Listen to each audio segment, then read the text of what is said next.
They on the way. Man, I'm waiting on this fool Doja so we can get this episode of Head-Klap TV started, man. This nigga better pull up real soon, you feel me? Plug me the outlet, greetings, it's nice to meet you. This ain't a taco shop, but they wrapped up like burritos. What you need, the Chiba, Sativa, or senoritas? Ice all in my chain and remind me of margarita. Let's get it. What's up, world? It's Denverz Dojamain, and I'd like to invite you in to another exciting and yet exclusive episode of Head-Klap TV.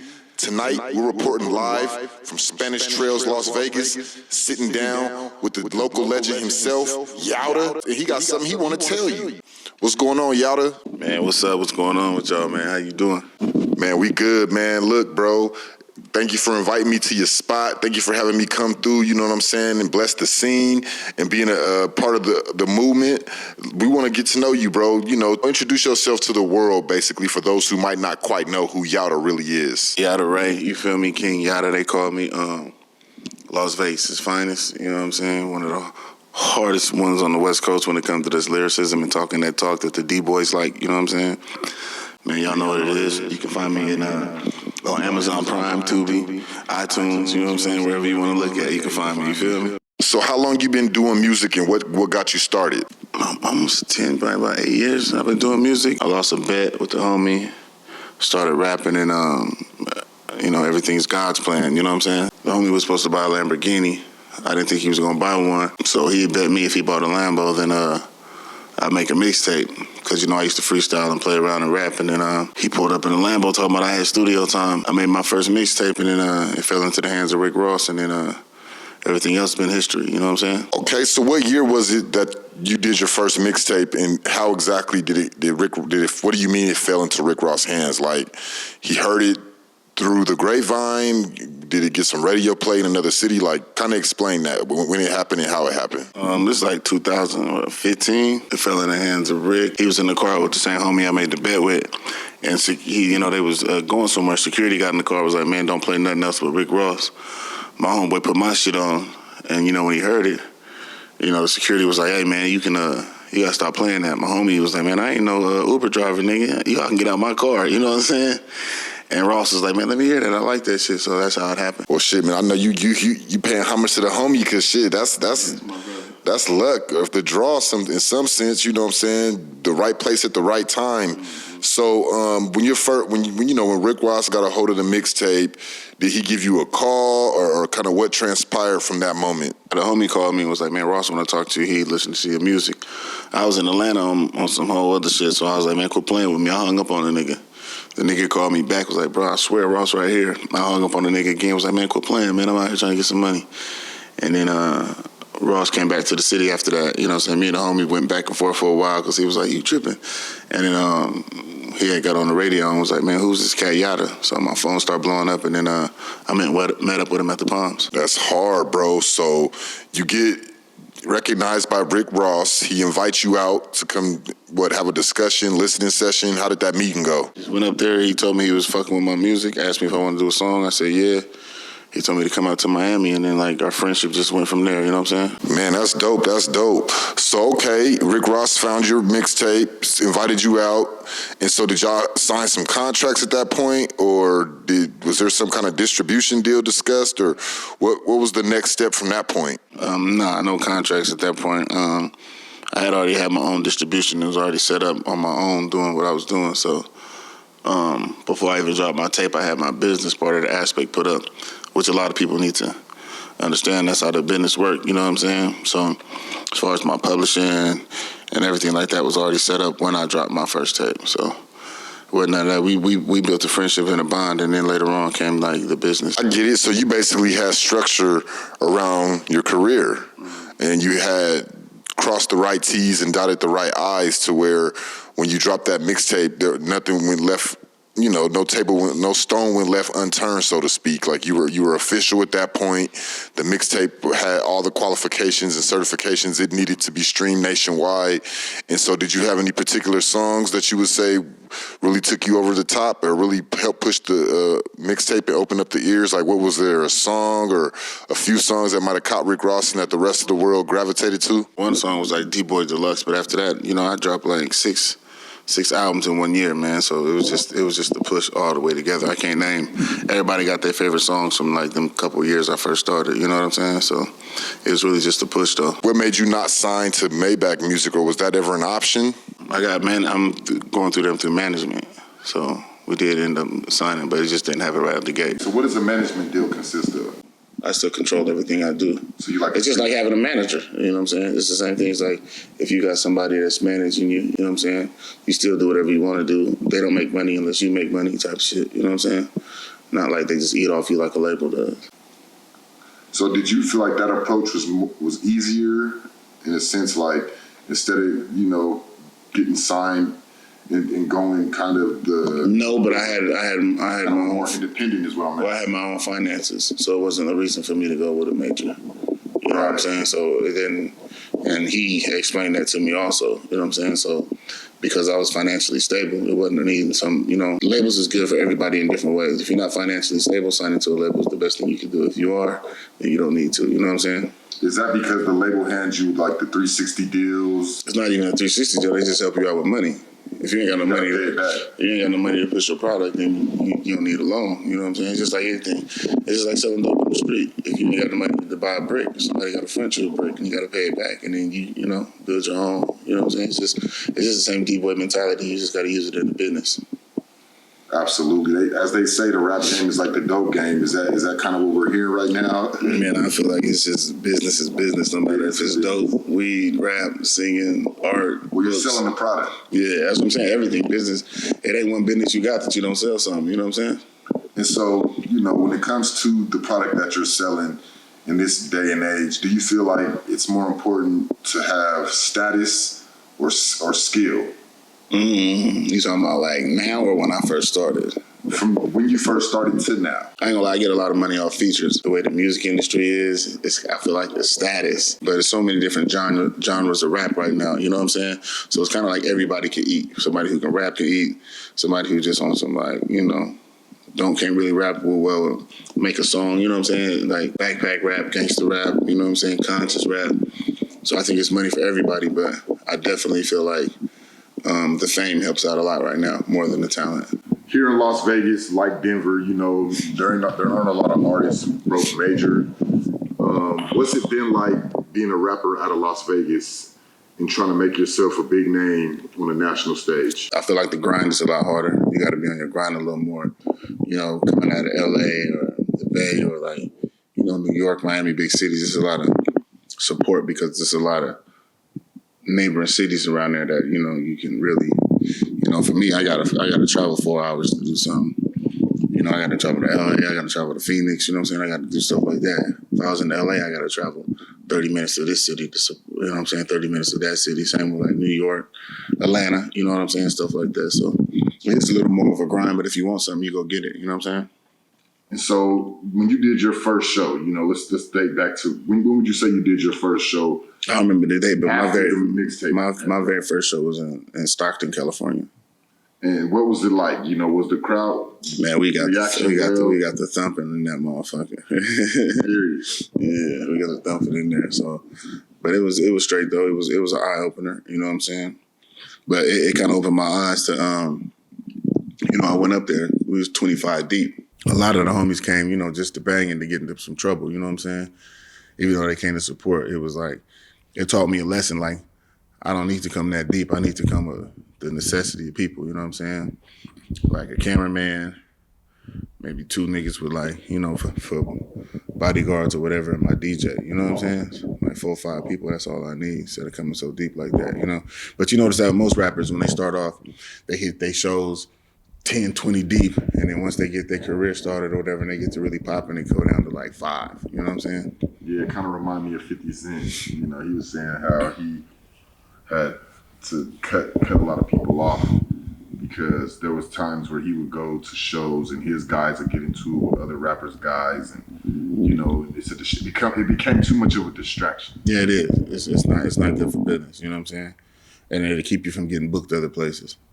Period. So it's good to have that relationship with not only the producers but the vendors of the shows. Mm-hmm. Yeah, I remember when Styles P and I want to say was it Cameron had to kind of do a public service announcement after the versus battle between the Locks and Dipset because promoters were scared to book them because they thought that they were going to bring tension amongst their entourages because you see how heated that one got. Kind of explain some of the things based on things that you've seen why, you know, the vendors are, you know, it's good to have them in your back pocket. I mean, they the ones going to pay you, you know what I'm saying? And then their whole thing is safety. They don't want their stuff to get shut down, like from the police or just in general, a whole bunch of fighting. It ain't going to be like, you know, it's not a good look. So they just want to, they just another business, you know what I'm saying? So it's just like if the homie on the store, you ain't going to go to a store and be fighting all the time. You don't even want people to come through there. So, you know, and I absolutely agree. It's that the nature of the music industry, right, kind of breeds that, right? That that bravado, that ignorance, that willingness to destroy public property. How do you navigate, you know, not having so much of that kind of negative energy surrounding you?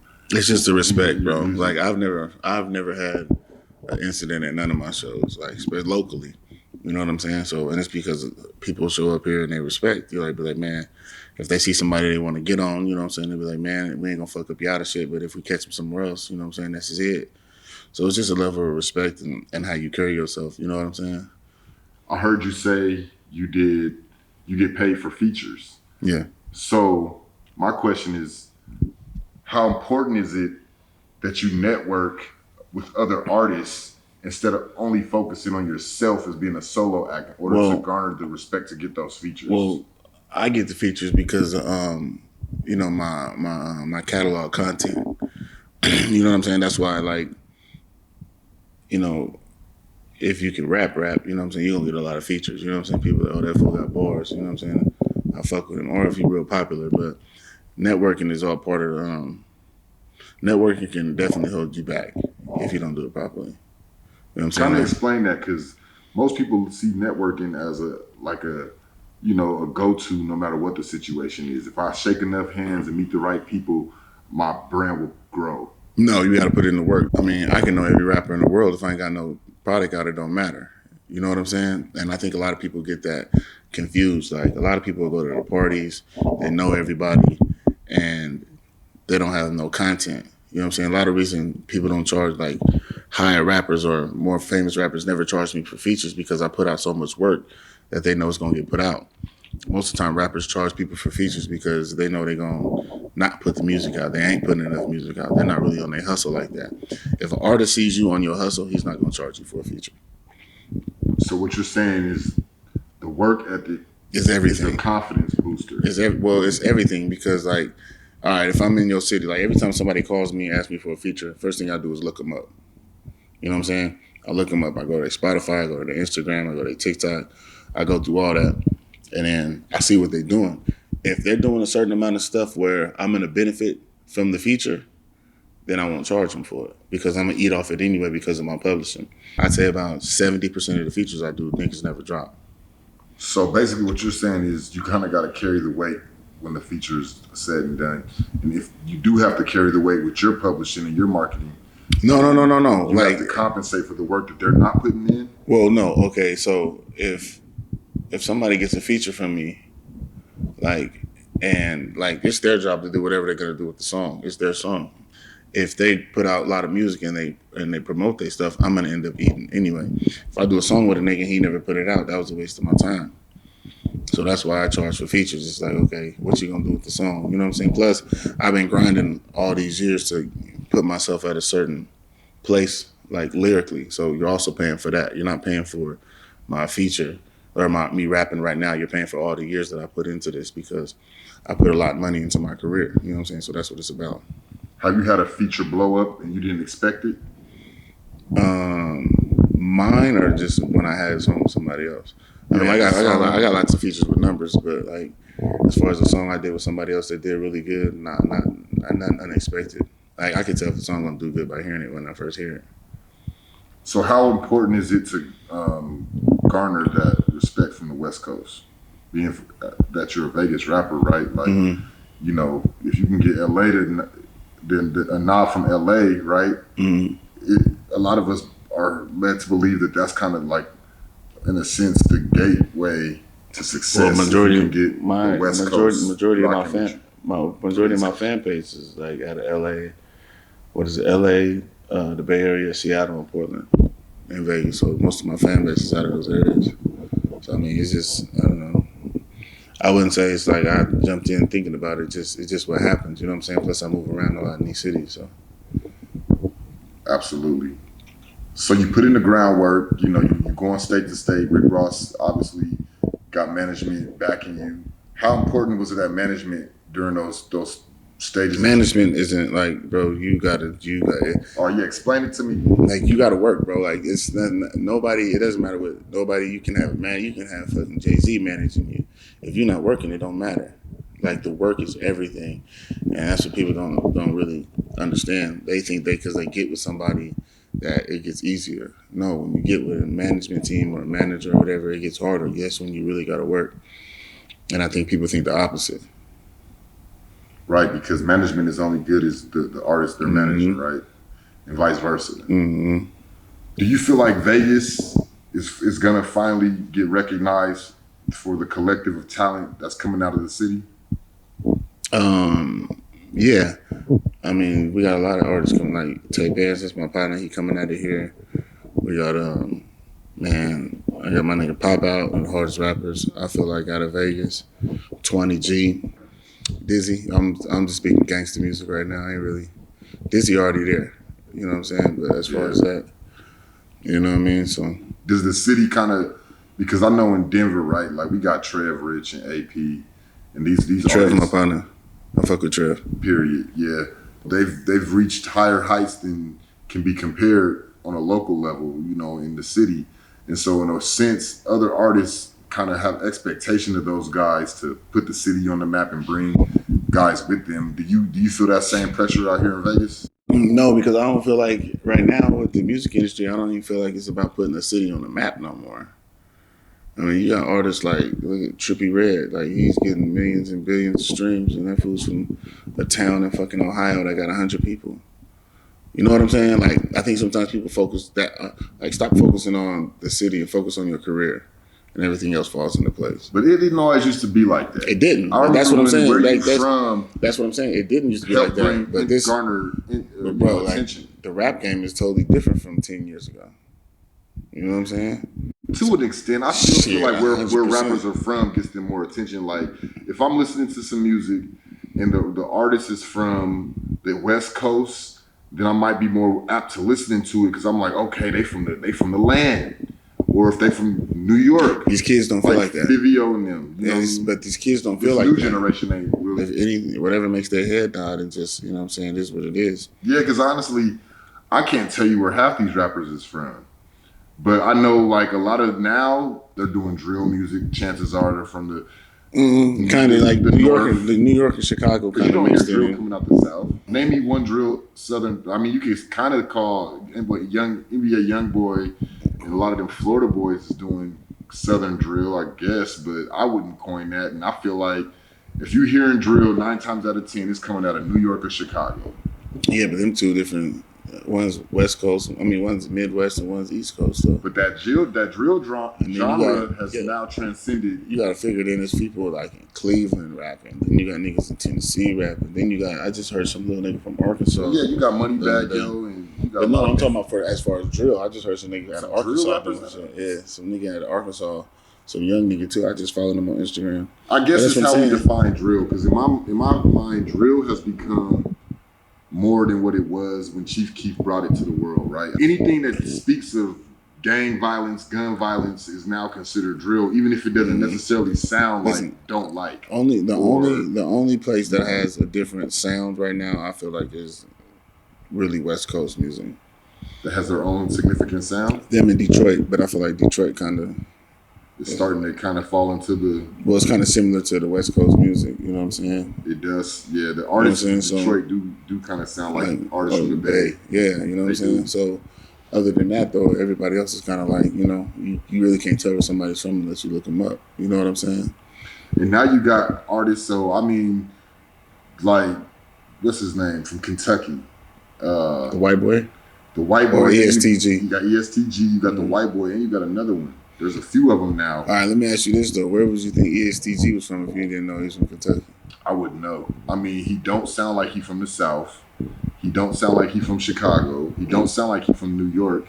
I couldn't tell you. I would say Midwest. And Would you? I would, because where else? I would too though. I would too. You're right. You're right. No, you're right. The, Yeah. Because he ain't got the. You're right he though. Don't sound like he from. You're right. He sound like he from Detroit-ish. Ish. Yeah. Nah, I feel you. So. Nah, I feel you. But like with me, like, man, listen, like, so many people first thought I was from Miami. You know what I'm saying? Just because of the affiliation. But then when they listen to my music, everybody think I'm from LA. And they be like, what? I'm like, you from Vegas? You know what I'm saying? Especially a lot of them country boys. They be like, ain't you from Cali? Like, nah, bro. You know what I'm saying? Listening to that song you recently dropped with Macado. Talk about that relationship, because Macado was one of Denver's biggest, Macado, rappers. Macado's one of the realest. I don't know how big he is, but he's just a real nigga to me, man. Like, I met him through just through some, you know, moving around and stuff like that. You know what I'm saying? We connected with a few people that's connected with a few people. So that's how that relationship came into play. Period. And so how many artists have you collaborated with out of Denver? Maybe like 4 or 5. I don't know enough for sure. And do you feel like you got a pretty solid fan base there, or are you able to kind of track where your core audience is based? Yeah, I get a listed every month, everywhere that, you know what I'm saying. Who's rocking with Yowda the hardest right now? It's always in between like LA and Vegas, and the Bay or Vegas. You know, it should be them 3, Seattle, Portland, stuff like that. And what studio you working at? I got my own shit. Okay, so you got your own producer, or you do your own production? Nah, hell no, man. I rap. I don't do nothing else. I can't. You ain't quite just coding? Yeah, I ain't doing nothing else. You don't play no instruments? Nah, I just rap, It's bro. just bars. Yeah, that's it. I feel like that's dying. You know, It is. Like just having bars it is, but you gotta be able to make a song. So like being able just having bars ain't gonna do shit for you. But if you know how to make a song, then you all good. So who you listening to these days in your tape deck? I say on your iPod. Who's your top 5 right now? I listen to a lot of young cats, man. I really don't want to say too many just because of the politics that be going on. Because everybody beefing, but I fuck with a lot of Northern California music and you can't name 3 artists that's in your top 3 rotation? I'd rather not. Come on. I'd rather not. But yeah, I listen to a lot of. And plus, in my rotation, you know, I might name an artist that you would recommend other people to go listen to if they never heard him. 20G. And why? Man, he's just one of the hardest around right now to me. He from Vegas? Yeah. 20G? 20G, yeah. Okay. Well, y'all hearing it right here, y'all. Go check out 20G. 20G. You know, because right now, you know, this Head-Klap thing, although it started in Denver, we're trying to branch out to other markets and other cities, and I'm sure there's a lot of unspoken, unheard of talent out of Vegas. How do you feel about how the local scene has been treated over the years and where it should be based on where it's at? Man, I just feel like if you work for it, you're gonna get it. So I really can't speak on like some people might not want it as much as others. Some people do. You know what I'm saying? So we got a bunch of talent out here. It's just if you want it or not. You know what I'm saying? But I think I fuck with a bunch of niggas that come out of here for sure. Period. Is there any female artists out here that you would recommend, or how's the female artists? You see that's booming right now. Are there any female buzzing out here? Man, there's a couple females buzzing right now. Drop some names. It really is. Man, I really can't think off the top of my head, but I follow them on Instagram. Damn, that's crazy. You put me on the spot right there, man. You might have to edit that. Nah, but it's a couple female artists out here, man. We got some shit, man. So when you consider the Vegas sound, right? It's just West Coast, bro. It's just West Coast. Yeah. So Vegas don't have its own niche, like I don't. Lingo wise, culture wise. What would you say is Las Vegas if you've seen it from a mile away? Like, what's the one thing that you think identifies Vegas artists in culture? Not necessarily just music based, but like the black culture, the city itself. Like, Man, that's what I'm saying. What's unique about Vegas? It's really like a just a typical West Coast city, man. You know, we got Bloods, Crips, we got Gersons, but we got our own gangs, just like any other city. Yeah, we got our own. Like, you know, when you go out of state, a lot of different states have like gangs based on Los Angeles gangs. You know what I'm saying? Like, you feel me? Which ain't nothing wrong with that at all. But you know, we a typical West Coast city. We got our own gangs out here. You know what I'm saying? Ain't none of our gangs like from LA. You know what I mean? Except for like one in the 60s, but you know what I'm saying? They kind of everywhere you go. But other than that, it's just like, you know. Yeah, and then not being from Vegas, right? When we consider Las Vegas, Nevada, everybody thinks of the Strip. That's all they think about. But it's just like Miami. Everybody thinks of South Beach. So how would you define Vegas for those who are misinterpreting what the city is about based on what they see on TV? Watch where you go.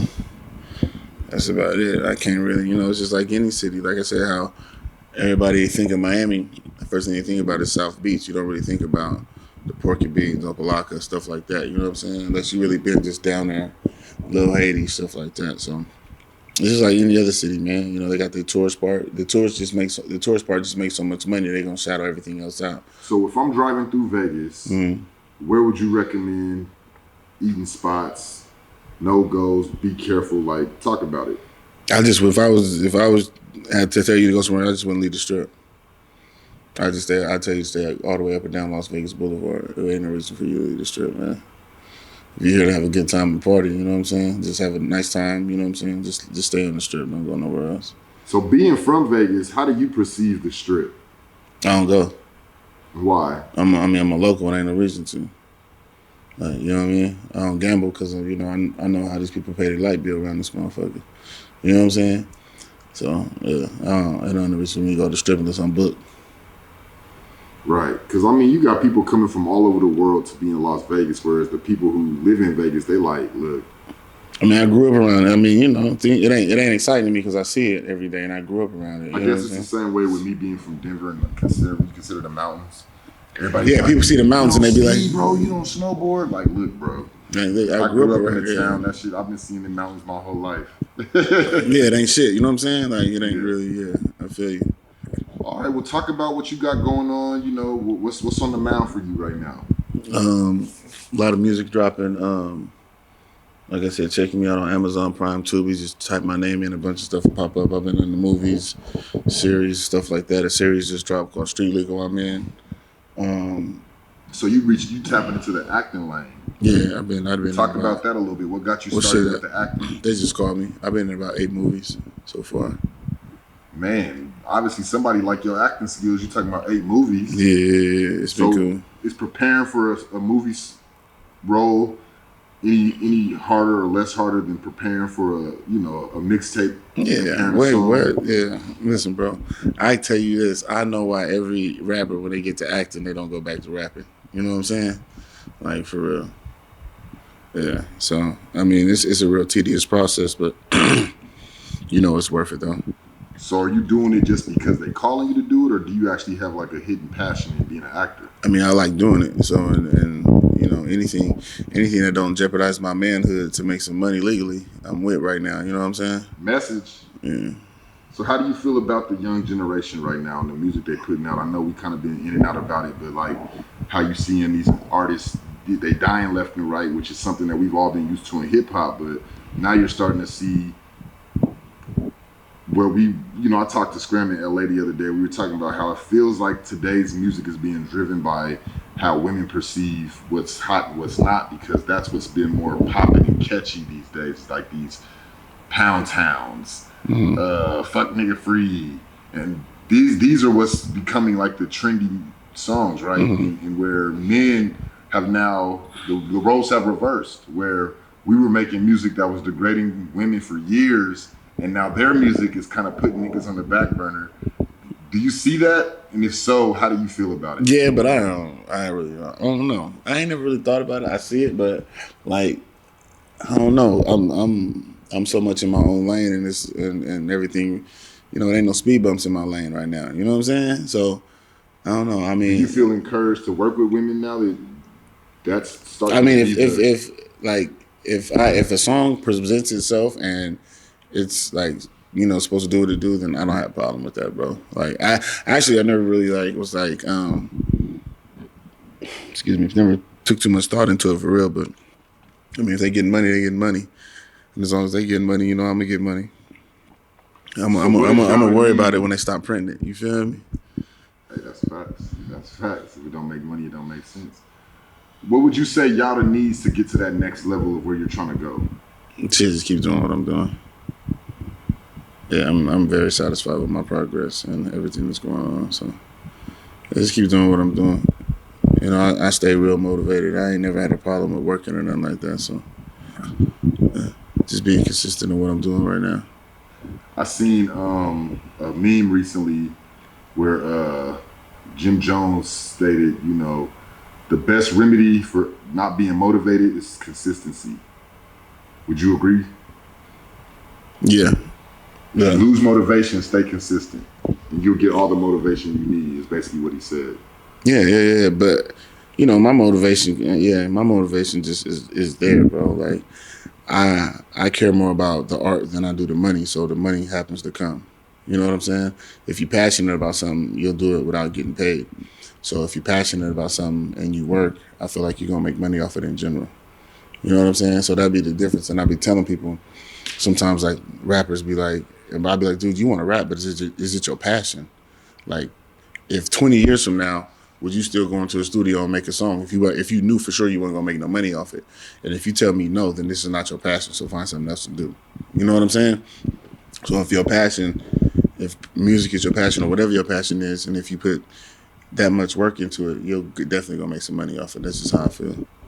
So with the financial demand that's garnered in the hip hop industry, from purchasing studio sessions to getting merch to having, you know, to paying booking fees, you know, and all the money that goes into it, do you feel like the microwave generation is warranted in people saying, hey, look, I need to get paid right now. Fuck putting in all this work. I need money because money, I can't get to where I'm trying to go. Well, what business are they going to open up that is going to be any different?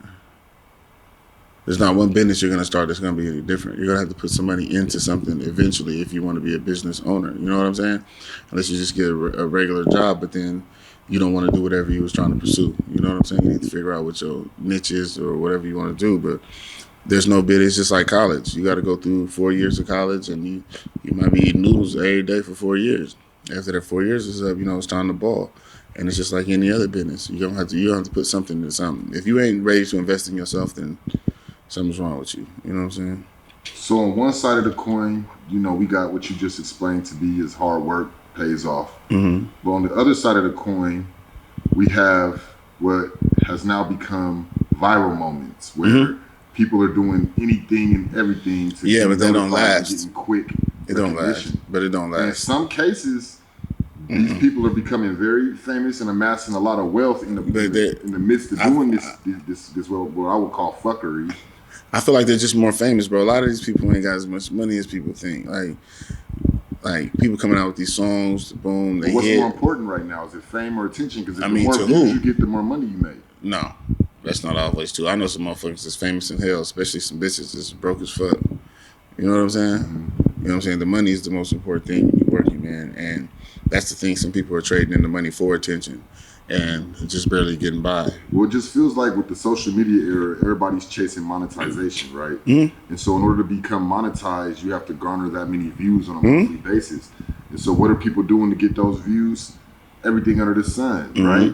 And so now, you know, it kind of feels like it's kind of, in my opinion, spilled over into the hip hop game where now people are making albums and people aren't focused on making songs that are gonna, you know, last like an ether. They're making these songs right now that are trendy now, and it's getting them success, whether it be fame or fortune. That's what I'm saying. They're finding success, and so it's becoming like a blueprint for a lot of other artists to do it. I don't think you can name somebody that's really did that and sustained after 5 years. Let me see.